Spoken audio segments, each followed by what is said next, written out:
Hi, I'm Robbie Leigh, and I'm an empowerment coach for highly sensitive people. I'm on a mission to help HSPs craft lives they love by cultivating their sensitive strengths, growing their self compassion, and trusting their own inner wisdom. Hi, I'm Philippa Robinson, and I'm an HSP coach supporting highly sensitive folks embrace their sensitive strengths, put their past into context, find joy in the present, and look to the future with curiosity and excitement. And together, we're the hosts of the HSP Connection podcast and the HSP Connection community. Through thoughtful discussions, personal stories, practical tips, we offer tools and insights to help HSPs embrace their sensitivity, discover their strengths, connect with other HSPs, and navigate their own path to living a fulfilling and meaningful life. Yeah, we both discovered we are highly sensitive relatively late in life. It's an innate trait that we are born with. But unless we are seen for the sensitive humans we are, it may not be until well into our adulthood that we understand what it means to us. For me, after 3 years of therapy in my late 40s and working on my childhood trauma, I came to a place of wondering, okay, so who am I now that I'm no longer weighed down by all the trauma? I listened to podcasts, read books, and attended webinars, any personal growth material really that I could get my hands on. On one of the usual podcasts that I listened to, I came across someone talking about high sensitivity, and it really grabbed my attention. Everything the speaker said about sensory stimulation and the need for self care really made me sit up and take notice. I then went down a rabbit hole, of course I did, finding out about high sensitivity and how my high sensory awareness helps me in my life and my job as a coach. It was such an incredible period of time, really, a period of awakening a part of me that had been dimmed for a long, long time. Oh, gosh, yeah. And when I first discovered the term, it was about a decade ago. And for me, it just seemed like the label for what was wrong with me. It explained why I didn't feel normal, why life seemed harder for me than others. So at that point, I wasn't embracing the full extent of what it meant to be a highly sensitive person. I didn't really understand it. So I had this term, but not really an understanding of what it meant. Fast forward a few years, I'm doing my best in corporate life and in family life, but I'm feeling constantly that I am overwhelmed and exhausted. It was just this constant, I felt like I was treading water with my nose barely above the surface. And eventually, what that meant for me was just a complete physical, mental, emotional breakdown. Like my system just shut down completely. It was one of the darkest periods of my life. But as Philippa was talking about, it also led to this wonderful awakening, this beautiful journey of healing, of transformation, and really developing a relationship with my sensitive gifts and then helping others to embrace theirs. So now that we have kind of our intros done, we're here to talk to you about our favorite subject. And we both know and are really familiar with the messages out in the world around the challenges of high sensitivity within our current world structures and systems. And those challenges are very real, but they don't have to be debilitating like they were for me. Regulating your nervous system, creating boundaries, processing trauma, prioritizing downtime, being in nature, sleep, God, sleep, moving your body, self compassion, and loads of other tools and resources are available to help you with this. And these tools are essential. And challenges are only one side of sensitivity. The conversation that gets us super excited and fired up, and it's the one that we're here to have today, is all around the strength in sensitivity. As highly sensitive people, many of us have grown up feeling like our sensitivity is a weakness. It's something to be hidden. It's something to be overcome. But today, we're here to dispel that myth. And we're going to explore the strengths of being highly sensitive and how we can learn to embrace and celebrate our sensitivity. Yay. This is very much our favorite subject. Yes. So I love a definition. Robbie loves the definition. So we're going to start with a definition. So according to the definition of sensitive, those of us who are sensitive, we are quick to detect and respond to slight changes, signals, or influences. And we have a quick and delicate appreciation of others' feelings. Now, there is nothing in that doesn't say strength to me. Those are powerful strengths that enable us to be deeply empathetic and compassionate towards others, as well as perceptive and intuitive in our own lives. There are so many of us highly sensitive folks in the world. In fact, the current figure is thought to be around 30% of the population. That's a lot of us HSPs out in the world. Society often tells us that what is valued is toughness, resilience, and detachment instead of sensitivity, leading many of us to feel that our sensitivity can be a bit of a liability. But the truth is that sensitivity is not a weakness. It is a superpower. When we embrace our sensitivity and learn to harness its strengths, we can achieve great things. When I learned how my particular flavor of high sensitivity works for me, I quickly came to see it as a superpower and something I loved about myself rather than something to wish I didn't have. That's why I talk about this, as I really want highly sensitive people to understand the wonderful things that come with the trait. So, you might be familiar with people saying things to you like, you're too sensitive, stop crying, you need to toughen up, or, particular favorite is don't be so dramatic. And sometimes I think people who say these things are trying to be helpful, if they think that being sensitive is going to make life hard. But we process those comments deeply, and they can really cut to our core, and we can end up feeling like something is wrong with us. We also feel like our sensitivity has to be hidden. But, Robbie, you don't feel like that anymore, do you? No, I don't. And when I used to hear those kinds of comments, I translated that to mean that there was something wrong with me, right? But as I have grown in my awareness of my gift and ownership of the strength that it brings, when I now hear someone saying, you're too sensitive, I kind of have like this rebellious, energetic response to that. It's inside of me and it kind of rises up. And so the feeling now is like, you're attacking sensitivity.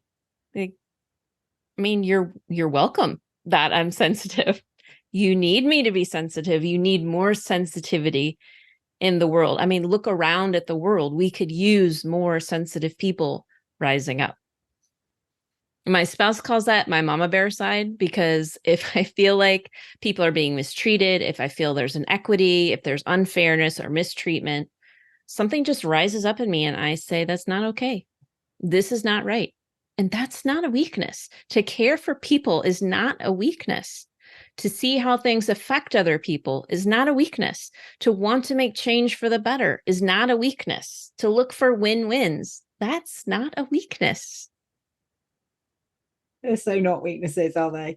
So, let's run through some of the main parts of the HSP trait and how we see the strength in them.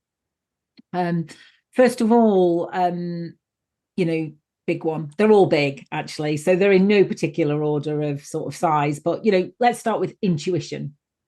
We HSPs often have a strong sense of intuition that allows us to make decisions based on our gut feeling. We don't just feel it, sense it, we also take action based on it. Well, we do when we learn that it's intuition, and we could do with following it.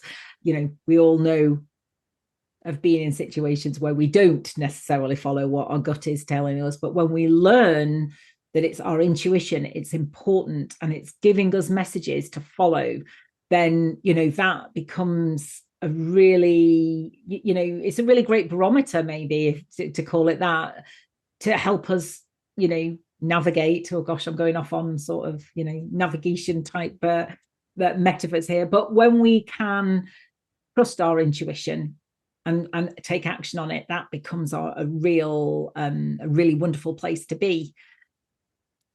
Do you have an example of that, Robbie? I mean, I do. And when you're probably have a million, but when you're talking about intuition and trusting it, I know there were many years when I would hear myself say, oh, I should have trusted my gut. Like, it was a thing that I said a lot because I would have a knowing, but my brain would convince me to do something different. I'd follow my brain because logic is what is what is elevated a lot in our society. Trust your logic.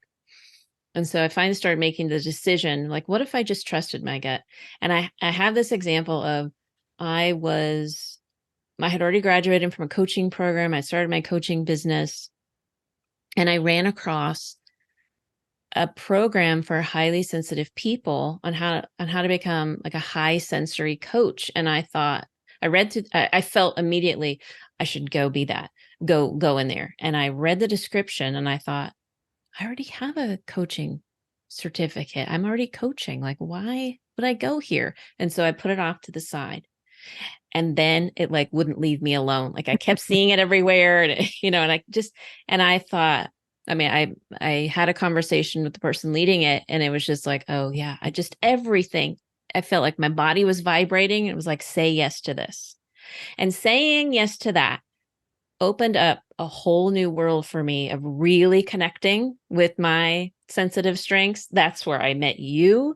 That's which this has created this whole other rich connection for me. And we've started the podcast together and our community together. Like that, the one yes has just opened up my world.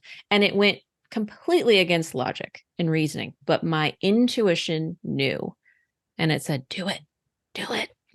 And I'm so glad I did. Yeah, I'm glad you did too. And I'm glad I listened to my nudge to get me in the same place. And then we ended up meeting. So yeah. Yes. Yeah, that's a really, really great example. Yeah. Absolutely. Yeah. So the next one is emotional intelligence. We are, really high on the emotional intelligence scale when we can tune in to our emotions. And, we are often more in tune with our emotions than perhaps non-HSPs are, and also the emotions of others. And, that is a real strength because it plays, knowing our emotions and being able to tune into the emotions of others plays a huge part in communication and building wonderful relationships with other people. And we're really good at that.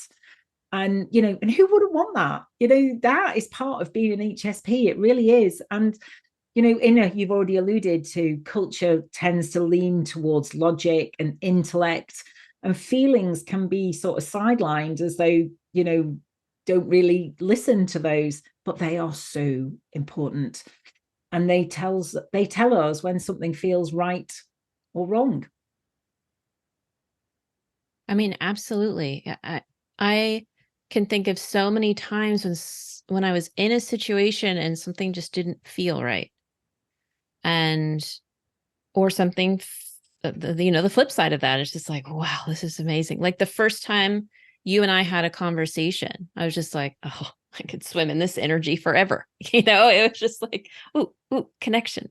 Yeah. And, you know, you're right. Like society has taught us a lot about disregarding our emotions. In fact, they're such an important piece of information. Our brain gives us some information, our body gives us information, our emotions give us information. It's all really useful and helpful. It is. It is. You're absolutely right. And again, what a great strength. Yeah. Yeah. The next one is ability to read people. And, you know, so we are often able to pick up on subtle cues in body language, and tone of voice and things, and which can really help us understand and connect with others. And I remember vividly when I realized that, you know, I can do this, and I know I can do this. And I always thought that everybody could do it, but actually everyone else was ignoring it somehow, and I was left feeling all the feelings about whatever it was that was being ignored. But you know, my people pleasing tendencies would sort of make me stay quiet. And it was only really as a result of embracing being a highly sensitive person that I understood that not everybody can do that. Not everybody can, you know, read other people, read the room in quite the same way that I can. And, you know, that really is such a strength. Again, because it helps you connect with people. And I don't know, who doesn't want somebody in the room who just gets it? Absolutely. Yeah. Yeah. Yes. Do you have anything to add to that one? Oh my gosh. I just so relate to you when you talk about how, first of all, you thought everybody could do it, Yeah. right? It took me well into my 40s before I really, really understood that people don't see it the way I do. And I also had it explained so many things for me when people thought kind of the way I read people was a little bit magic. It's like, how did you know that? And I would always, my internal was always like, how did you not? Like, it's so obvious. Yeah. But now understanding as a, you know, as a highly sensitive person, we see things more deeply than other people. We feel things more deeply. We are picking up on tons more information than other people. So what's obvious to us is not obvious to the rest of the 70% of the population. Yeah. And Yeah. we do have the superpower, and it is a strength. It is. And, you know, as we're reading these, we've got a few more to go yet. You know, you might not be resonating as you're watching us and listening to us. You might not resonate with all of these. You might resonate with all of them, but there are some of them that are really going to be perhaps, you know, more of your key strength, perhaps. You know, so we're not saying you'll be absolutely brilliant at all of these things, but there will definitely be some that you resonate with. And Robbie, what you know, what you were sharing with us there brings us right on to the next one, which is empathy. So, you know, we are often able to deeply feel the emotions of others and provide comfort and support when needed. We just kind of seem to know, don't we? Absolutely. And, you know, HSPs are on various, everything is a scale, right? So you'll be in various levels of that scale.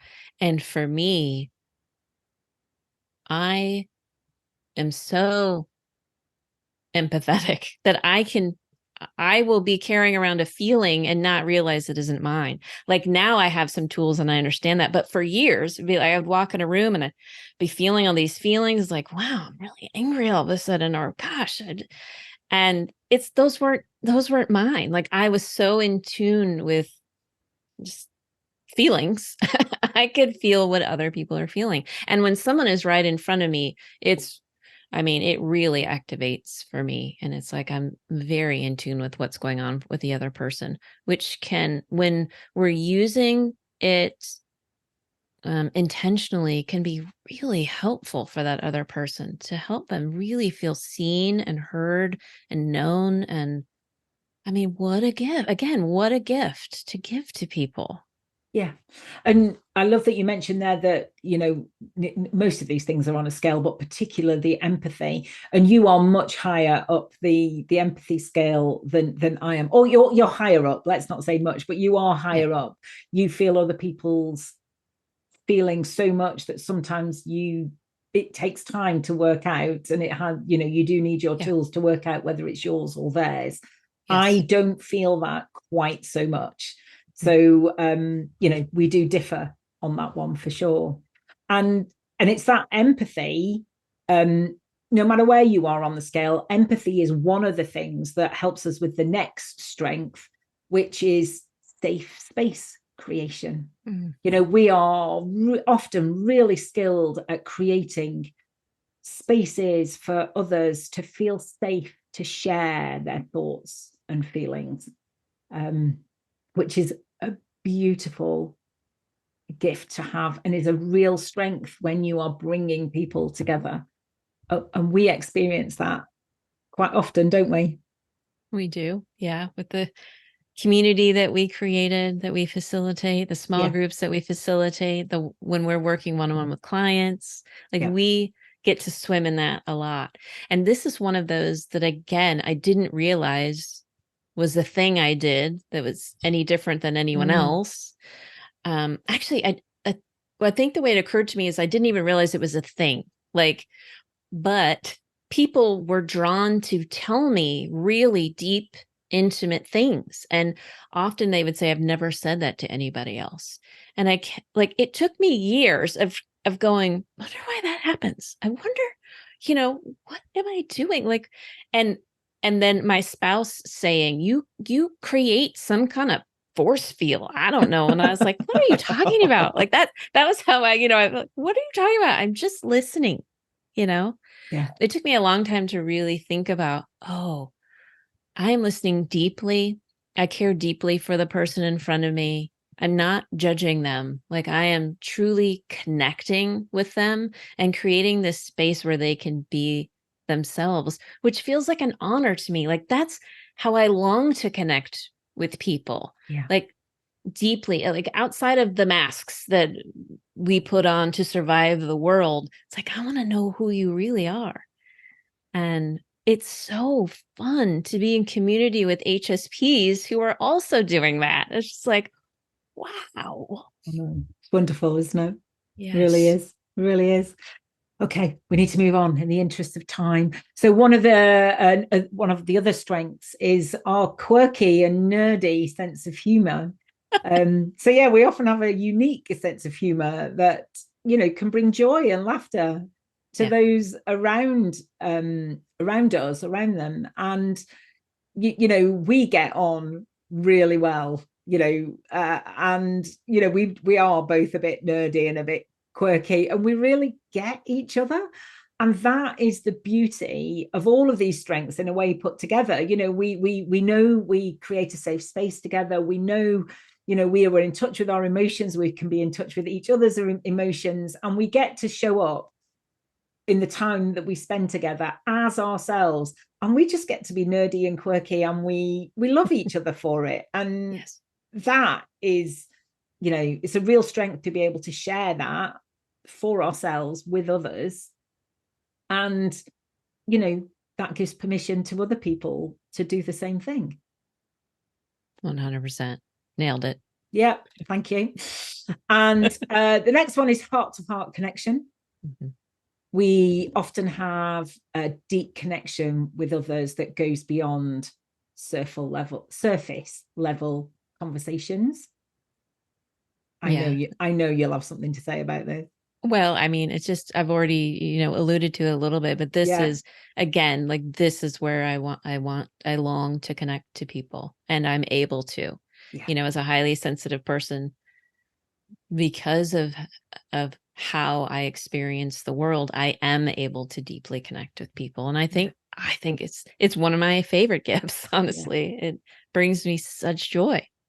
It's kind of the one gift or strength in all of that also enables the others to happen as well. Yeah. Isn't it really? Or it adds a depth to the others, maybe.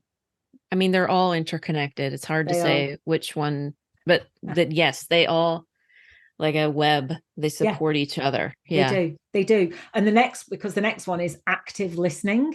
Yeah. Because we are really great at listening to understand rather than listening to respond. So we listen from our heart, really, to and feel what is being said in our heart, so that we can respond from our heart, which just leads to so much more meaningful conversations. And that's our happy place, isn't it, as HSPs? Deep, meaningful conversations, deep, rich, get down to the important stuff. And we can also hear, feel, see, know things that aren't being said. So we hear what is being said, but we get a sense. We use one of our senses to get what isn't being said as well, which in an appropriate situation can be a really powerful thing to sort of bring into the open. Oh my gosh, 100%. I remember back in my corporate days, I was there to facilitate something, and I got in there and I thought something is happening under the surface. Mm. And I was able to bring that to the light, which ended up creating a really meaningful time for the participants. And it is important to know when it's appropriate to do that and when it isn't. I was there asked to help facilitate towards something, and I knew this was in service of that. But there are times we know things and it's just like, well, that person isn't asking for anything. So my way is I just sit and send them love. But I think it's important that people are involved in what we're sharing with them, if that makes sense. Oh, absolutely. And as coaches, we are obviously very careful to contract and stuff, so that we know where we're all at. But yeah, in a workplace situation like that, one does have to be careful. You're absolutely right. Okay. So the next one is creativity. HSPs do tend to have a really strong creative side, whether it's through creating art of whatever genre or appreciating it, to be so connected to the beauty around you that it brings you to tears. That's not a weakness. No. That's such a strength. And if I feel music very deeply, and I see the beauty in nature everywhere, and I can share those things with other people that I might be with at the time, who are maybe not HSPs, or they may not be seeing it or feeling it quite as deeply as me. But by sharing how I'm feeling about it with them, I feel that they can then appreciate it maybe just a little bit more than they were doing. And in this fast-paced world that we live in, it's a real strength to be able to stop and notice and to help others do the same thing, because we need more of that. And HSPs will lead the way, because it's what society at large needs, and we see it way before the rest of society does. In many ways, we are leaders, but we're not always recognized as leaders. And we want to empower you to own your sensitive strength and lead, because the world needs you. Yes. Oh gosh, yes. Yeah. And I think that brings us on to our last one. This is by no means a, what's the word? Comprehensive. Thank you. This is by no means a comprehensive list. These are just the ones that we've picked out. And the last one we have is activism. We are often deeply committed to social justice and making the world a better place. We HSPs care deeply about the well-being of others and are willing to put in the hard work to create change. Our sensitivity allows us to see and feel things that others might miss, giving us a unique perspective on the world and the issues that matter the most. We can be the one who speaks out at work, like you've said, Robbie, or wherever, saying this doesn't feel right. So, Right. wherever it is, we can say this doesn't feel right, or maybe something isn't going to work. It doesn't always make us very popular, but it is really important. For instance, in schools, the way schools are set up don't cater for highly sensitive children or any other children really outside what is considered normal. Those children need nurturing. HSP children particularly need nurturing more than non-HSP children. And it's going to take a radical change in the school system to make that happen. And we believe it will be an HSP that leads that change, as well as so many other changes we need to the structures and systems modern society is built on. Yeah, absolutely. We think we'll be the ones to lead it, we being HSPs, because we see it, right? And we feel the impact. Like in every workplace I've been in, I've stood up for people with less of a voice, and I've tried to make the workplace better for them, be that for women, for people in the LGBTQ community, for people of color. It's always when I'm in that place, I see where there's inequality and I can't not speak up, and I can't not try to make change. It is just part of my DNA. And it's true for a lot of the HSPs that I've connected with. And that comes from your strength. Yeah. And if you are listening to this and you're still not feeling like these are strengths, we want you to know we get it. And it's not you. It's the systems that we have been swimming in since we were born. And those systems aren't set up for us to thrive. But we can thrive if we know how to look after and speak up for ourselves. You are magical and amazing, and you're strong. And we want you to believe that. We do. Embrace your superpower and use it to create positive change in the world. Remember, it's not always easy to be sensitive in a world that often values toughness over tenderness, but you are not alone. By connecting with other highly sensitive people and learning to speak up for yourself, you can thrive and make a difference. We want to encourage everyone listening and watching to bring forth their magic and shine. Yes. Yeah. We welcome you to come and listen to us on the HSP Connection podcast. It's a weekly podcast, and we talk about the subjects we feel are important to help HSPs thrive. We also run an online community for HSPs, which meets twice a month. It's something we've set up because we have firsthand seen the benefits of regular interaction with other HSPs. Excuse me. We have a wonderful community of women. And if you'd like to join us, please contact one of us and we'll put you on the waiting list. We will. We are both coaches working with HSPs, and we offer one-to-one coaching. Please get in touch if you'd like to have a chat about how either of us could help you. And we will also be launching a group coaching program towards the end of 2023. And if you're interested, get in touch. All of our contact details will be in the notes for this session, as well as how to access the free gift we have for you. We really hope you've enjoyed this, and please reach out with any questions, or really for anything at all. And for now, it's bye from me. And it's bye from me.